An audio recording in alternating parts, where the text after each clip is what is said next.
प्यारे दोस्तों, मेरा प्यार भरा नमस्कार। नमो बुद्धाय। दोस्तों, आज मेरे और मेरे काल्पनिक चरित्र गुड्डू के साथ एक लंबी बहस छिड़ने जा रही है, और वह बहस नहीं, एक सार्थक विमर्श होगा मेरे और गुड्डू के बीच में आरक्षण पर।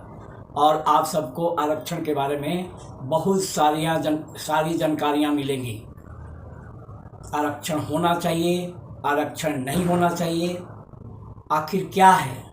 एक पक्ष रोता रहता है आरक्षण आरक्षण हो गया, दूसरा पक्ष भी रोता रहता है कि हमें तो आरक्षण ही नहीं मिला, 75 साल हो गए और हमारी स्थिति वैसे की वैसी बनी रह गई।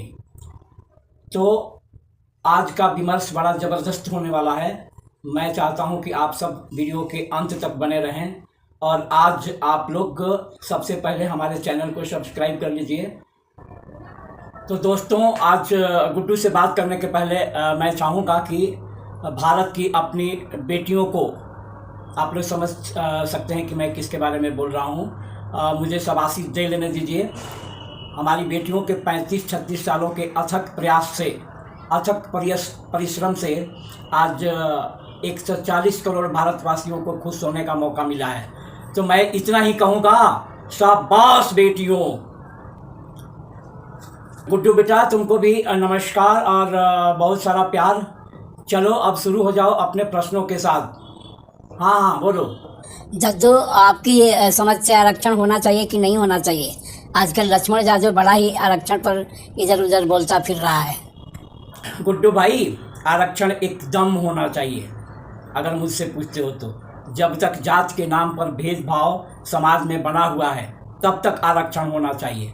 दूसरी बात मैं कहना चाहूँगा कि इसमें क्रीमी लेयर तो एकदम नहीं होना चाहिए। क्रीमी लेयर लगा करके विभाजित कर दिया जाता है। क्रीमी लेयर का सीधा अर्थ है आरक्षण से वंचित करना। किसी पद के लिए मिनिमम क्वालिफिकेशन की ज़रूरत होती है।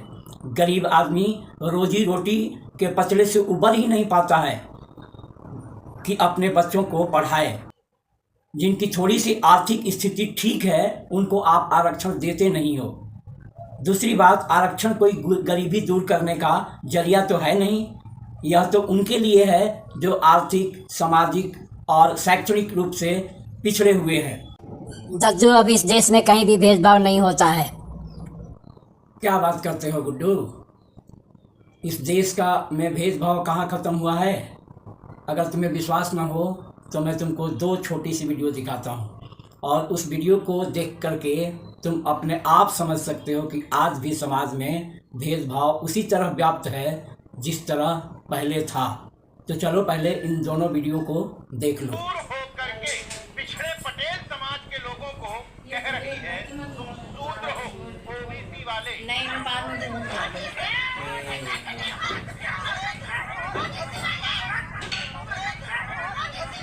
Very first experience of JNU, I had a friend in my first semester, and we were a very good friend. And she was unwell. I used to look after her. You know, after a few days, she came to know I'm a Dalit girl. So she said to me in Marathi, "Oh, I'm a Brahmin girl. You know, मेरा धर्म भ्रष्ट हो गया, तुमने मेरी सेवा की है." This was my first experience. वहाँ का ग्राम प्रधान है। अब तुम ही सोचो, ग्राम प्रधान होने के बाद भी ये लोग इतना उस व्यक्ति को नीच बता रहे हैं और समझ रहे हैं। दूसरी वीडियो में देखो, ये लड़की JNU कॉलेज में पढ़ रही है। अब तुम ही बताओ, JNU कॉलेज से भी इस भारतवर्ष में कोई दूसरा कॉलेज है, कोई दूसरी ऊंची जगह है? वहाँ ये लड़की बता रही है कि मेरी एक सहेली थी और एक बार वो बीमार पड़ गई, मैं उसकी सेवा कर रही थी। तो कुछ दिनों के बाद जब उसको पता चल गया कि मैं शूद्र हूँ, मैं दलित हूँ, तो उस लड़की ने कहा कि अरे तुमने तो मेरा धर्म ही भ्रष्ट कर दिया। तो गुड्डू, तुम बेहतर तरीके से अब समझ चुके होगे कि आज भी समाज में भेदभाव है कि जद्दू, ये EWS क्या है? हाँ, EWS। हाँ, तो तुम EWS के बारे में जानना चाहते हो? तो बेटे, EWS का फुल फॉर्म होता है इकोनॉमिकली वीकर सेक्शन। और तुमको पता होना चाहिए कि इकोनॉमिकली वीकर सेक्शन को इस देश में 10% का रिजर्वेशन दिया हुआ है। और ये जब बड़का पार्टी भारत सरकार में आई तब उन लोगों को इस तरह का रिजर्वेशन मिला हुआ है। दूसरी बात ये मैं बताना चाहता हूँ कि जब मंडल कमीशन आया था और पिछड़ों को आरक्षण की बात उसमें कही गई थी और कहीं कहीं मतलब अभी इम्प्लीमेंटेशन भी नहीं हुआ था, तब इस देश में लोगों ने आत्मदाह शुरू कर दिया था। देश की सड़कें, रेलवे सब जाम कर दी गई थी। लेकिन क्या कभी तुमने सुना है कि इस 10% रिजर्वेशन के लिए किसी ने कहीं भी कुछ बोला हो, या फिर टीवी पर गोदी मीडिया ने डिबेट करवाया हो? नहीं ना। क्यों सुनोगे? क्योंकि डिबेट करवाने वाले भी तो वही लोग हैं जिनको ये 10% मिला है। तीसरी बात, ये 10% रिजर्वेशन देने के लिए जब सरकार ने निर्णय लिया और इसको सुप्रीम कोर्ट में भेजा, तो वहाँ सुप्रीम कोर्ट का जज ने किसी तरह का सर्वे नहीं मांगा कि इस रिजर्वेशन को लागू करने के पहले आपने यानी गवर्नमेंट ने इस देश में सर्वे करवाई है कि नहीं करवाई है। तो इस तरह से भेदभाव है गुड्डू इस देश में, और जब तक इस देश में भेदभाव चलता रहेगा मेरी समझ से रिजर्वेशन लागू रहना चाहिए। गुड्डू, एक बात और तुम्हें बता देना चाहता हूँ, ये 10% रिजर्वेशन को सुदामा कोटा भी कहा जाता है। जद्दू, फिर सोल्यूशन क्या है? सोल्यूशन? ठीक ठीक ठीक। तो तुम चाहते हो कि मेरे तरफ से इसका सोल्यूशन क्या होना चाहिए? अब वैसे तो मैं इतना बड़ा व्यक्ति नहीं हूँ, इतना पढ़ा लिखा इंसान नहीं हूँ, बस मेरे पास तजुर्बा है 60-62 सालों का, और अपने तजुर्बे के अनुसार जो बात मैं कहने जा रहा हूँ शायद वो सटीक बात होनी चाहिए। तो गुड्डू, इस देश में जब तक सरकार यह नियम लेकर के नहीं आती है तब तक भेदभाव और आरक्षण देते रहना पड़ेगा। वो नियम यह है कि वह व्यक्ति जो सरकारी स्कूल से पढ़ा होगा उसी को सरकारी नौकरी मिलेगी, चाहे वो नौकरी चपरासी की हो, चाहे आईएएस की हो, चाहे आईपीएस की हो।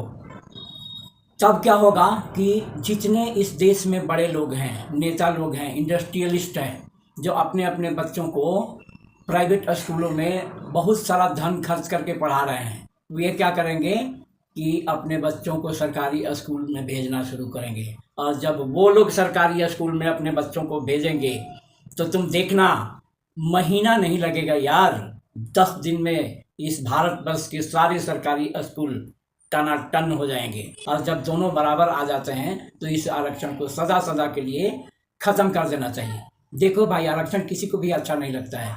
कहीं भी चलते हुए, ऑफिस में बैठे हुए, ट्रेन में सफ़र करते हुए, हवाई जहाज़ में सफ़र करते हुए लोग रिजर्वेशन पर बात करने लगते हैं। और अगला बंदा जिसको रिजर्वेशन मिला हो चाहे ना मिला हो, सिर्फ ओबीसी कैटेगरी में अगर वो आता है, एससी है, तो उसको सुनना पड़ता है और वो बोल भी नहीं पाता है इस समाज में। तो हमें लगता है कि मैंने जो सलूशन बताया है तुम्हें ही नहीं, हमारे दर्शकों को भी वो सलूशन अच्छा लगेगा। तो चलो अब आगे बढ़ते हैं, और तुम्हारा अगला सवाल क्या होगा? जद्दू, 75 साल बीतने के बाद भी लोग बराबरी क्यों नहीं कर पाए? हाँ, अब तो हर जगह आरक्षण के लाभार्थी मिल जाते हैं। ठीक ठीक। तुम ये कहना चाहते हो कि इस देश में 75 साल से रिजर्वेशन है, फिर भी स्थिति लोगों की वैसी तो नहीं होनी चाहिए। स्थिति अब सुधर गई है और हर जगह तुम्हें मतलब अब आरक्षण के लाभार्थी मिल रहे हैं। तो तुम्हारा कहना है कि इसलिए आरक्षण ख़त्म कर देना चाहिए। तो चलो मैं तुम्हें एक डाटा दिखाता हूँ। अभी बिहार में इलेक्शन चल रहा है, उसी का एक डाटा देख लो। अपनी बड़का पार्टी है, उन्होंने सवर्णों को कितना टिकट दिया है भाई? 48%। जेडीयू के अपने पलटू चाचा ने कितना दिया है? 48%। अपने ये जो टीकाधारी हैं, एक लंबा टीका मार करके आजकल बिहार में घूम रहे हैं, चिराग पासवान। तो चिराग पासवान जी 29 में 10 टिकट दिए हैं, और अपना कांग्रेस पार्टी भी पीछे नहीं है, उन्होंने भी 22% टिकट जो है सवर्णों को दिया है। तो तुमको ऐसा नहीं लगता है कि क्यों सवर्णों को इतना टिकट और 85% बहुजनों को इतना कम टिकट? वो भाई इसलिए कि जो समर्थ है इलेक्शन लड़ने में, वही तो, उसी को तो टिकट दिया जा सकता है। इसका मतलब 75 सालों से जो आरक्षण दिया जा रहा है वह सिर्फ और सिर्फ किताबी बातें हैं, नियम कानून की बातें हैं। धरातल पर आज भी स्थिति नहीं सुधरी है। इसका इंडिकेटर जो मैंने डाटा दिया है वो है, और अगला डाटा भी मैं तुमको दिखाता हूँ। तो तुम देख सकते हो ये डाटा पिछली बार जब 17 महीने की सरकार आई थी महागठबंधन की, पलटू चाचा जब तेजस्वी के साथ मिलकर के सरकार बनाए थे, तो एक जातीय सर्वे करवाया गया था बिहार में। तो ये डाटा उसी सर्वे का है, और तुमको बता देता हूँ कि बिहार में तकरीबन 2 से 2.5% जनसंख्या भूमिहारों की है, और उनकी नौकरी में सरकारी गवर्नमेंट जॉब जिसको आप कहते हो उसमें भागीदारी 3% की है। ब्राह्मणों की संख्या भी 3% 3.5% के करीब है, और उनकी भागीदारी भी उनकी प्रतिशत जनसंख्या से ज़्यादा है। तो तुम देखोगे कि 15% जनसंख्या सवर्णों की है, और उनको 32 से 34% रिजर्वेशन है। और जिनकी बातें आज बिहार में और यूपी में बहुत ज़्यादा चल रही है, यादवों की संख्या बिहार में 14% है, और उनको कितना जब है मात्र 1.5%। तो इसी से अंदाज़ा लगा सकते हो कि आरक्षण धरातल पर दिया जा रहा है कि नहीं दिया जा रहा है।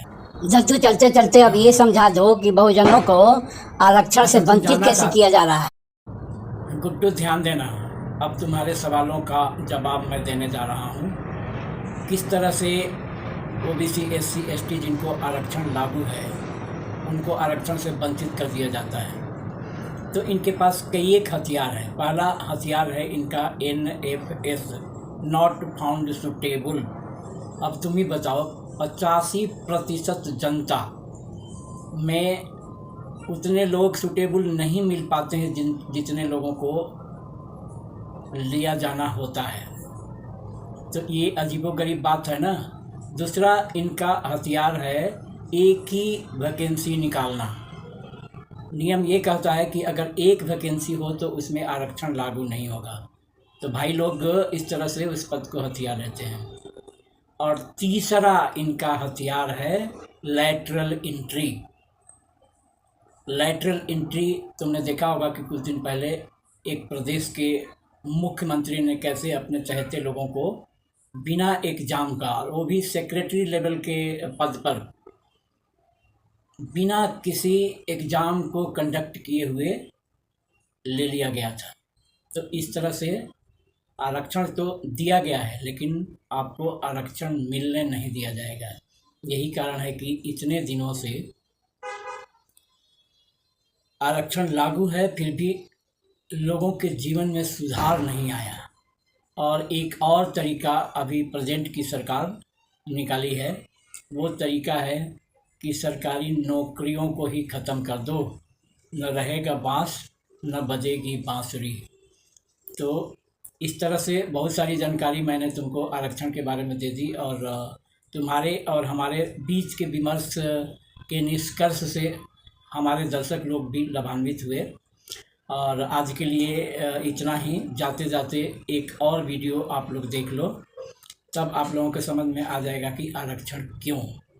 3000 साल का आरक्षण वैदिक किसने लिया? सिर्फ एक ही समाज को अधिकार था पढ़ने का। तो आरक्षण तो तुम लेते आ रहे हो 3000 साल से, अभी वाला आरक्षण भी तो तुम लेते आ रहे हो। तो हमें तो अभी डॉक्टर अम्बेडकर ने जब कानून बनाया उसके बाद हमें चीजें मिली। हम तो अभी कुछ सालों से आए हैं, हमारी तो फर्स्ट जनरेशन आई है। मेरा दादा चीफ जस्टिस नहीं था, मेरा बाप चीफ जस्टिस नहीं था, मैं जज नहीं हूँ, मैं एक नॉर्मल फर्स्ट जनरेशन अभी यूनिवर्सिटी में पढ़ने आ रही हूँ। तो उनको पूछो ना जिनके दादा परदादा सब सिस्टम में ऊपर बैठे, जो आपकी रोजी रोटी की बात करे, आपके रोज़गार की बात करे, आपके बच्चों के स्वास्थ्य की बात करे, पढ़ाई की बात करे, उसी को वोट दीजिए। तो नमस्कार, आज के लिए इतना ही। नमो बुद्धाय, जय संविधान।